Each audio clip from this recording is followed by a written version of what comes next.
రామనాథ్ గారు, ఇది మాట్లాడదాం. మొదటి దశ అయినా కంప్లీట్ అవుతుందా 54,000 ఎకరాల్లో అనేది మాట్లాడదాము. అది మాట్లాడే ముందు అసలు వీళ్ళు ఏం చెప్పాలనుకుంటున్నారంటే, ఏదో ఒక అబద్ధం ప్రజలకు నిత్యం చెప్పాలనుకొని కన్ఫ్యూజన్లో పడిపోతున్నారా? 25/7 అంట అత్యధిక మెజారిటీతో గెలిచినటువంటి ఎమ్మెల్యే. రెండోది 25 లక్షలు వచ్చాయి పెట్టుబడులు అని అంటున్నారు ఆయన.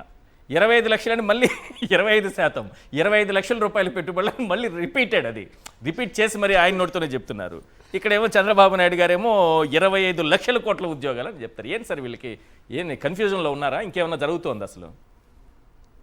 ప్రతి 3 నెలలకోసారి కనీసం 2-3 లక్షల ఉద్యోగాలను పెంచకపోతే ఎట్లా అనుకుంటున్నారు కానీ రౌండ్ ఫిగర్ ఫిక్స్ అయితే బాగుంటుంది. 20 లక్షల కోట్లు 20 లక్షల ఉద్యోగాలు అంటే ఫిక్స్ అయితే బాగుంటుంది. కానీ అలా కాకుండా పెంచాలి అన్న తపనలో ఒకరు ముందుకెళ్తున్నారు, ఒకరు 25 అంటారు, ఒకరు 23 అంటారు. చంద్రబాబు నాయుడు గారు ఆ రోజు 2-3 సార్లు మాట మార్చారు. అవును. కానీ ఆయన ఎక్స్ప్రెషన్ పెట్టిన దానికి నిజంగానే తెలుగుదేశం పార్టీ వాళ్ళు యూట్యూబ్ లో అంతా చంద్రబాబు నాయుడు గారిని అవమానించారు, క్షమాపణ చెప్పాలంట. వాళ్ళు ఏం చేయలేదు పాపం. ఆయన మాట్లాడిన వీడియో అప్లోడ్ చేశారు. సారీ చెప్పారు, అవమానించారు. ఎక్కడికి తీసుకెళ్లారు? దీన్ని ఆదాని కొనుగోలు చేశారు కాబట్టి ఆదాని ఏమన్నా మనసులో పెట్టుకొని అదేది Google data centre, Adani data centre ప్రారంభోత్సవానికి పిలవలేదు కాబట్టి దానికి అవమానించేలాగా ఏమైనా చంద్రబాబు నాయుడు వ్యతిరేకంగా ఆదాని చెప్పి చేయించారేమో అనే వరకు వెళ్ళిపోయారు. అంటే వీళ్ళ ఊహకు హద్దులు లేవు. అంటే అది మీడియా ఇప్పుడు ఆదాని గ్రూప్ లో ఉందని ఆయనే చెప్పించాడేమో అనే వరకు వెళ్ళిపోయారు. వాళ్ళు ఏం చేశారు? అప్లోడ్ చేశారు, తర్వాత తీసేశారు. కోర్స్ మరి ఏం ప్రెజర్ చేశారో సోషల్ మీడియాలో మనం వెతికితే దొరుకుతుంది కదా పాపం. ఈ రోజుల్లో వీళ్ళు ఇంత అమాయకంగా ఉంటే ఎట్లా? అప్పటికే అది అన్ని చోట్ల మనమంతా 23 లక్షల కోట్ల ఉద్యోగాల మీద ఉన్నాం కానీ అసలు 20 లక్షల ఉద్యోగాలు కూడా ఎక్కడ వచ్చాయనే దానికి సమాధానం లేదు ఇప్పటివరకు. 1,00,000 ఉద్యోగాలు కూడా చూపించండి, ఎక్కడ లేవు. జలుబు చేసిందని ముక్కు మీద కోపం తెచ్చుకుంటే ఎట్లా సార్? మనం దానికి ఏదైనా టాబ్లెట్ వాడితే జలుబు పోతుంది. ఎన్డీటీవీ మీద కోపం తెచ్చుకుంటే ఎట్లా? వాళ్ళు ఎందుకు సారీ చెప్పాలి? ముక్క చెప్పాల్సింది సారీ. అంటే ఎన్డీటీవీ కొద్దిగా స్మూత్ గా ఉంటుంది కాబట్టి చేసుకోగలిగారు. కానీ అదే అర్ణబ్ గోస్వామి లాంటి వాళ్ళంటే రిపీటెడ్ గా చేసేవాడు. మీరే అన్నారు కదా నేనేం చేశాను, నాదేం తప్పు, మీరే చెప్పండి సారీ. దాంతో అట్లా నడిపారు మొత్తానికి. రైట్. ఇది చెప్పండి సార్, ఇప్పుడు మొదటి దశ అయినా కంప్లీట్ అవుతుందా ఈ 3 ఏళ్లలో? మొదటి దశ కంప్లీట్ చేస్తానో నమ్మకం కుదురుతుంది కదా. రెండో దశలో ఇచ్చే వాళ్ళకి, లేదంటే రామోజీరావు గారు రాసినట్టుగా 2,70,40,000 ఎకరాల్లో రాజధాని కట్టాలంటే? ఇప్పుడు ఈశ్వర్ గారు, మనం బాధపడాల్సిన అంశం ఏంటంటే ఏపీలో ప్రజలు, మేధావులు, సంఘాలు అంతా నిర్వీర్యమైపోయాయి అన్న బాధ కలుగుతుంది. మీరు బాగా గమనిస్తే తొలి విడతలో ల్యాండ్ పూలింగ్ జరిగినప్పుడు పెద్ద ఎత్తున వివాదం దేని మీద నడిచింది? పర్యావరణ విధ్వంసం మీద నడిచింది. కరెక్ట్. 53,000 ఎకరాలు తీసుకుంటున్నారు. ఇక్కడ అసలు మొత్తం కూలీలు వీళ్ళ జీవితాలే తారుమారైపోతాయన్న దాని మీద పెద్ద చర్చ నడిచింది. అవును. కానీ ఇప్పుడు ఏకంగా మరో 1,75,000 ఎకరాలు తీసుకుంటామంటున్నామని ఎక్కడ కూడా ఈ పర్యావరణ విధ్వంసం గురించి మాత్రం ఎక్కడ ఎవరు మాట్లాడలేని పరిస్థితి వచ్చింది. అంటే ఇక చంద్రబాబు నాయుడు గారు మారరు, ఈ 3 ఏళ్ళు ఆయన ఏం చేసినా మనం చూస్తూ ఉండాల్సిందే అన్న స్థితికి ఏమన్నా ఆంధ్ర ప్రజానికం వెళ్ళిపోయిందా అన్న ఒక ఆందోళన కలుగుతుంది. బాగా గమనిస్తే చంద్రబాబు నాయుడు గారు ల్యాండ్ పూలింగ్ చేసిన తర్వాత ఫస్ట్ చేస్తున్న పని ఏంటంటే అక్కడున్న బోర్లను తీసేస్తున్నారు, విద్యుత్ లైన్లను తీసేస్తున్నారు, కాలువల్ని పూర్తి చేస్తున్నారు. అంటే ఎక్కడా కూడా అది వ్యవసాయానికి పనికి రాకుండా ఫస్ట్ బీడు భూమిగా మారుస్తున్నారు కొన్ని లక్షల ఎకరాలు. ఇది చాలా, ఎందుకంటే మళ్ళా రైతులు వ్యవసాయం చేసుకుంటారేమో, అసలు అక్కడ రైతులు ఉండడానికే వీలు లేదు, తరిమేయాలి అన్నట్టుగా ప్లాన్ చేస్తున్నారు. అమరావతి అన్నది మొత్తం స్టేట్ ఒక బ్లాక్ హోల్ లా మారుతుందేమో అన్న ఆందోళన చంద్రబాబు నాయుడు గారి వైఖరితో కలుగుతోంది. ఎందుకంటే ఇన్ని లక్షల ఎకరాలు తీసుకున్న తర్వాత దాన్ని డెవలప్ చేయడానికి 4-5 లక్షల కోట్లు ఖర్చు చేస్తే మొత్తం ఏపీ సంపద మొత్తం అక్కడికి వెళ్ళిపోతుందా అన్న ఆందోళన కలుగుతుంది. వస్తే చంద్రబాబు నాయుడు గారు ఇంకోటి అనుకుంటున్నారు, లాస్ట్ టైం జగన్మోహన్ రెడ్డి మీదకు 29 గ్రామాల ప్రజల్ని విసుగొల్పాం, టెంట్లు వేయించాం, ఇలా ఏకంగా 2,28,000 ఎకరాలు తీసుకుంటే ఆ 2,28,000 ఎకరాలకు సంబంధించిన రైతులు కూడా రేపు ప్రొద్దున గవర్నమెంట్ మాట కూడా జగన్మోహన్ రెడ్డి మీద వాళ్ళే ఉద్యమాలు చేస్తారని అనుకుంటున్నారేం. ఏ ప్రభుత్వం వచ్చినా ఎవరు వచ్చినా దీన్ని చేయడం సాధ్యం కాదు. 2,28,000 ఎకరాలను డెవలప్ చేసి ఇవ్వడం అన్నది ఒక రాష్ట్ర ప్రభుత్వం చేత అసాధ్యం. ఇది తెలిసే చంద్రబాబు నాయుడు గారు చేస్తున్నారంటే రాబోయే ప్రభుత్వాన్ని కూడా బ్లాక్ చేయాలి, ఇబ్బంది పెట్టాలి అన్నట్టుగానే చంద్రబాబు నాయుడు గారు వైఖరి వెళ్తుంది. అప్పులు కూడా చూడండి, ఎప్పుడు లేని స్థాయిలో అప్పులు చేస్తున్నారు. అంటే వచ్చే ప్రభుత్వం కనీసం ఊపిరి కూడా పీల్చుకోవడానికి వీలు లేదు అన్న ఒక వాతావరణాన్ని సృష్టిస్తున్నారు. 2,28,000 ఎకరాలను తీసుకొచ్చి గవర్నమెంట్ మీద, రాబోయే గవర్నమెంట్ మీద ఇస్తే వాళ్ళు ఏం చేయగలుగుతారు? మేము ప్రభుత్వానికి తీసి ఇచ్చామని మళ్ళీ రైతులంతా, భూములు ఇచ్చిన వాళ్ళంతా రోడ్డు మీదకి వస్తారు. ఏ ప్రభుత్వం అయినా ఎలా హోల్డ్ చేయగలుగుతుంది, ఎలా హ్యాండిల్ చేయగలుగుతుంది? ఇది చాలా విభ్రాంతి కలిగించారు. ఇప్పుడు ఇంకోటి, అమరావతిని చట్టబద్ధం చేసి చట్టంలో పెడతామంటున్నారు. మరి అక్కడైనా కూడా ఒక పరిధిని చూపెడతారా? లేకుంటే ఒక ఇన్ఫినిటీ మోడల్లో మాకు కావాల్సిన పెంచుకుంటూనే వెళ్ళిపోతామని చెప్తారా? ఇప్పుడు బిల్లు వస్తే ఇప్పుడు తెలుసా దాంట్లో చంద్రబాబు- బిల్లు పెడితే రేపు పార్లమెంట్లో బిల్లు పెట్టే విధంగా చూస్తామని అంటున్నారు, నోటిఫై చేయిస్తామని అంటున్నారు. బిల్లు పెడితే విస్తీర్ణం కూడా చెప్పాలి కదా సార్, ఎక్కడి నుంచి ఎక్కడి వరకు అని చెప్పాల్సి ఉంటుంది కదా సాధారణంగా అయితే. సాధారణంగా అయితే చెప్పాలి. ఇప్పుడు చెప్పే పరిస్థితుల్లో లేదు, ఎందుకంటే 2,28,000 ఎకరాలు తీసుకోబోతామని చెప్తే పెద్ద ఇష్యూ అవుతుంది కాబట్టి. అవును. లేకుంటే దీన్ని యాడ్ చేసి పెట్టాలని ముందే ప్లాన్ చేసి ఈనాళ్ళు రాశారా అనేది కూడా కలుగుతుంది. ఓకే. ఇప్పటికే ఎంత పరిస్థితి ఎక్కడ వెళ్ళిపోయింది, 6 రిజర్వాయర్లు కట్టుకున్నారు.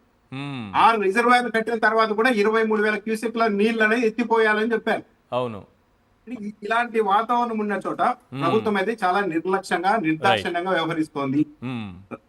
ఈ తొలి విడతలో భూములు ఇచ్చిన రైతులకు సంబంధించి కొందరు అమాయకంగా సిఆర్డి నిబంధనలు బుక్ చదువుకోకుండా ఒకే చోట ప్లాట్ ఉంటే బాగుంటుందని చెప్పి 1000 గజాలు 2000 గజాలు తీసుకున్న వాళ్ళు కూడా ఉన్నారు. అవును. ఇప్పుడు వాళ్ళు వెళ్ళి మాకు 4 కుమారులు ఉన్నారు, ఒక్కొక్కరికి 250 గజాలు ఇవ్వాలనుకుంటున్నారు, డివైడ్ చేయండి అంటే బుక్ తీసి చూపెడుతున్నారంట.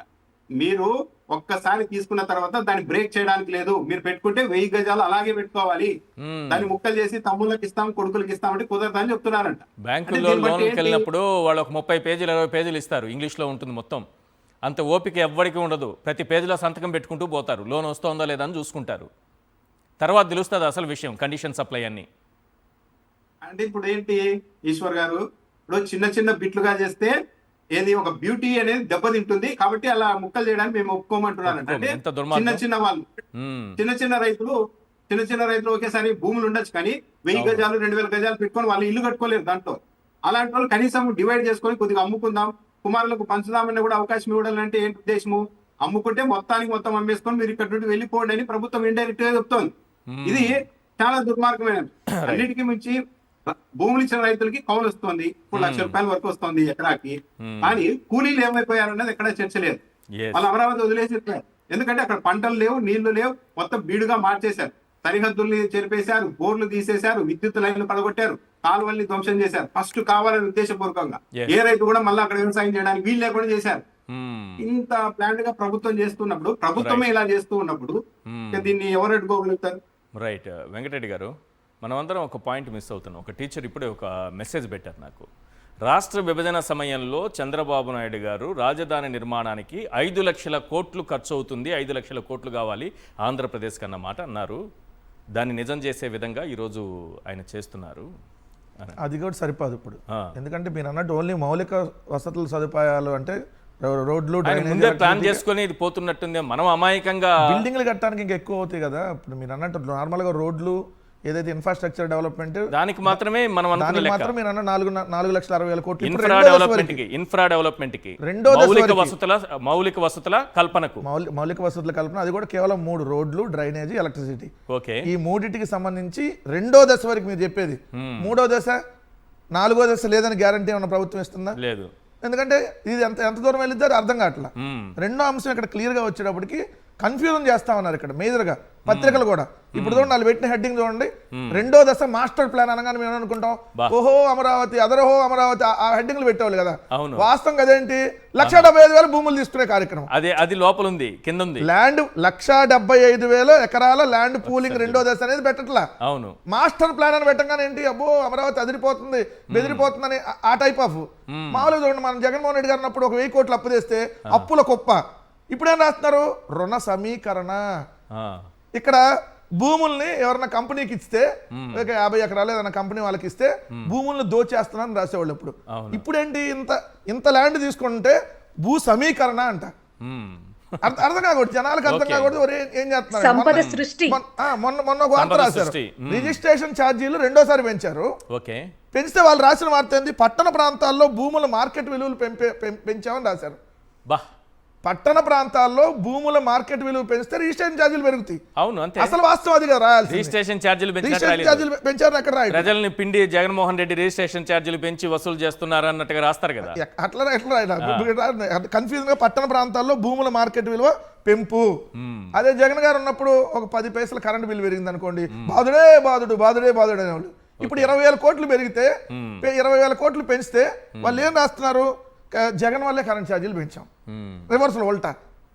జగన్ గారు ఉన్నప్పుడు ఏదైతే ఇప్పుడు ఆ రోజు కరోనా వల్ల కొంతమంది రైతులు చనిపోయి ఉంటారు, ఏదైతే అనారోగ్యం కారణం ఒక 87 సంవత్సరాల రైతు చనిపోతే జగనే చంపేశాడని రాశారు సార్. ఇప్పుడేమో కూల్గా కుప్పగూలని రాశారు. కూల్గా కుప్పగూలి. అప్పుడేమో 86 సంవత్సరాలు 87 సంవత్సరాల రైతు ఏదో మంచం పడి చనిపోతే Yes. జగన్ గారే చంపేశాడని రాశారు. అవును. సో ఇలా వార్తలు కూడా ప్రజల్లోకి ఎలా ఎక్కిస్తారంటే నాకు ఇది ఒకటైతే అది final గా రాజకీయ పార్టీ చెప్తున్నాను సార్. నడిపేవాళ్ళు, ఆ రోజు కూడా మేము రైతుల పక్షానే ఉన్నాం, ఈ రోజు కూడా రైతుల పక్షానే ఉండే. ఎందుకంటే ఆ రోజు కూడా మేము రైతులకు 10 సంవత్సరాలు ఉన్న కౌలుని 15 సంవత్సరాలు చేసాం. నిరుద్యోగ ఏదైతే జీవన భృతి రైతు కూలీలకు 2,500 అంటే 5,000 చేసాం. 5 సంవత్సరాల కౌలు అదనంగా పెంచాం. రైతులు బాగుండాలని కోరుకున్నాం. సో ఈ రోజు కూడా అదే రైతులు నష్టపోతా ఉన్నారు కాబట్టి ఆ రైతుల పక్షాన ఖచ్చితంగా మేము ఉంటాం. ఈ దోపిడీని ఖచ్చితంగా అడ్డుకుంటామని మాత్రం క్లియర్ గా చెప్పదలుచుకుంటాం. రైట్. అది రాజకీయ పార్టీ నడుపుతున్నప్పుడు రెండు కరెక్టే. ఒక 500 కోట్లు 1000 కోట్లు అప్పు చేస్తే అప్పుల కుప్ప అని రాసుకోవచ్చు, దాన్నే రుణ సమీకరణ అని కూడా చెప్పొచ్చు. కానీ చంద్రబాబు నాయుడు గారు వాడుకున్నది ఏంటి? అప్పుల కుప్పనే వాడారు. మీరు కూడా మీ పార్టీ కూడా ప్రతి విషయంలోనూ ప్రతిదానికి 2 కోణాలు ఉంటాయి. రెండో కోణాన్ని కూడా వాడుకుంటే రాజకీయ పార్టీగా భూముల రీసర్వే 100 సంవత్సరాలు ఎక్కడా లేకపోతే అవును. అప్పుడు జగన్మోహన్ రెడ్డి గారు దాన్ని చేస్తే వాళ్ళు రాసిన హెడ్డింగ్ ఏంది? మీ భూములకు జగన్ స్పాట్. ఇప్పుడేంటి? భూముల రీసర్వే రీస్టార్ట్. భూముల రీసర్వే మళ్ళీ రీస్టార్ట్ చేసాం. ఏడాదిలోగా సమగ్ర భూ సర్వే పూర్తి చేయబోతున్నాం. రైట్. పుణ్యశీల గారు, ఫైనల్గా చెప్పండి మేడం, ఎంతవరకు ఈ 3 ఏళ్లలో మొదటి దశలో తీసుకున్నటువంటి భూములైనా డెవలప్ అవుతాయా? అంతవరకైనా ఆ నిర్మాణాలు పూర్తి చేసి అంతవరకైనా రాజధాని ఎంతో కొంత అయిందని చెప్పేటటువంటి పరిస్థితి ఉంటుందా? రాబోయే 3 ఏళ్లలో ఏం జరుగుతుంది అనుకుంటున్నారు? బోట్ల మీద ప్రయాణం చేసి అమరావతిని అంటే ఇప్పుడు ఈ పర్యాటక కేంద్రాలు ఉంటాయి చూడండి సార్, ఆ టైప్ లో మొన్న ఏదో ఇలాంటి డిబేట్ లోనే ఏబిఎన్ చాలా అద్భుతమైనటువంటి ఛానల్ డిబేట్ లో ఆ బాలకోటయ్య చెప్తా ఉన్నాడు, అమరావతి కట చంద్రబాబు నాయుడు గారు కట్టే కట్టడాల్ని ఈ బీసీ హాస్టల్స్ ఎస్సీ హాస్టల్స్ లో ఉన్నటువంటి పిల్లలందరినీ కూడా అక్కడికి తీసుకొచ్చి చూపించాలట. అంత అద్భుతమైనటువంటి సౌధాలు ఇవి. అక్కడ చేపలు పడుతున్నది ఇదంతా ఎవరికి చూపించాలి? అమరావతి చేపలు వస్తున్నాయి కదా, అది కదా అభివృద్ధి. పిచ్చి మొక్కలు ఇవన్నీ కొడుతున్నది, క్లీన్ చేస్తున్నది ఎవరికి చూపించాలి? ఎలా ఎత్తిపోతలు వాటర్ ఎలా ఎత్తిపోయాలి, ఎలా చెట్లు పడగొట్టాలి, ఎట్లా దాని మీద అప్పులు తీసుకురావాలి, రైతులు ఎట్లా మోసం చేయాలి, రైతులు ఎట్లా చంద్రబాబు నాయుడు గారిని బండబూతులు తిడుతున్నారు, ఎలా ఆ ప్లేస్ లోకి ఈ ప్లేస్ నుంచి ఆ ప్లేస్ కి వెళ్ళటానికి పడవల మీద ఎట్లా ప్రయాణం చేయాలి, ఇవన్నీ నేర్పటం కోసం ఇది సార్. నిజంగా వాళ్ళు చేస్తే రామాయణం, వాళ్ళు మాట్లాడితే రామాయణం, మరి వైఎస్ఆర్సీపీ వాళ్ళు దాన్ని క్వశ్చన్ చేస్తే బూతు పురాణం. ఇది టీడీపీ వాళ్ళ ఈ 3 ఏళ్లలో ఏం జరగదంటారు అయితే? సార్ జరుగుతుందని మీకు నమ్మకం ఉందా? ఆంధ్ర రాష్ట్ర ప్రజల తరపున ఒక సీనియర్ జర్నలిస్ట్ గా నేను మిమ్మల్ని అడుగుతా ఉన్నా, మీకు నమ్మకం ఉందా? నాకైతే ఇప్పటి వరకు ఈ రోడ్ అయినా కంప్లీట్ చేస్తారా, సీడ్ యాక్సెస్ రోడ్ అన్నట్టుగా ఉంది పరిస్థితి. అసలు ఆ సీడ్ యాక్సెస్ కి ఇప్పుడు ఆ ఇల్లు పడగొట్టేస్తామంటేనే కదా సార్ ఇప్పుడు మన దొండపాటి రామారావు గారు చనిపోయింది. ఇప్పుడు ఇంకొక ఆయన కూడా నేను చంద్రబాబు నాయుడు గారు ముందుకెళ్ళి నేను చచ్చిపోతానంటున్నాడు. ఇప్పుడు ఇంతవరకు కూడా రిటర్నబుల్ ప్లాట్స్ వాళ్ళకి ఎక్కడో చెరువుల్లో తీసుకెళ్లి ఇస్తుంటే బంగారం లాంటి పంట భూములు తీసుకొచ్చి నీ చేతుల్లో పెడితే మా నెత్తి మీద నిప్పులు పోస్తున్నావు చంద్రబాబు నాయుడు, ఇది ఎక్కడి కర్మ అని చెప్పని వాళ్ళు అడుగుతుంటే సమాధానం చెప్పట్లేదు సార్. కనీసం ఇప్పుడు ఇందాక వెంకటరెడ్డి గారు అన్నట్టు ఖచ్చితంగా ఈ టైంలో నేను ఇంత చేశాను. వాస్తవంగా సార్ 25,000 ఎకరాలు నాకు తెలిసి శ్రీకృష్ణ కమిటీ ఇచ్చినటువంటి కొన్ని గైడ్ లైన్స్ ప్రకారంగా నాకు తెలిసి ఒక 25,000 ఎకరాల్లో వీళ్ళు ఆల్రెడీ 50,000 ఎకరాలు మొదటి విడత కింద తీసేసుకున్నారు. 25,000 ఎకరాల్లో కన్స్ట్రక్షన్ నిజంగా కమిటెడ్ గా ఉంటే చేసి ఆ 25,000 ఎకరాలు కూడా అమ్మేసేసి నిజంగా సెల్ఫ్ సస్టైనబిలిటీ అమరావతి అని చెప్పొచ్చు నిజాయితీ ఉన్నటువంటి ముఖ్యమంత్రి అయితే. కానీ వీళ్ళంతా దాచుకుందాం దోచుకుందాం అనే బ్యాచే తప్ప అదే కదా వైజాగ్ లో కూడా పాపం వాళ్ళ మళ్ళీ అధికారంలోకి రామని చెప్పని తోడళ్ళకి మరి అల్లుళ్ళకి కూడా కట్టబెట్టేస్తున్నాడు పాపం చంద్రబాబు నాయుడు గారు. మొన్ననే ఒక 100కి పైగా గీతమ్స్ కి సంబంధించి. ఇది తప్ప ఏమీ లేదు సార్.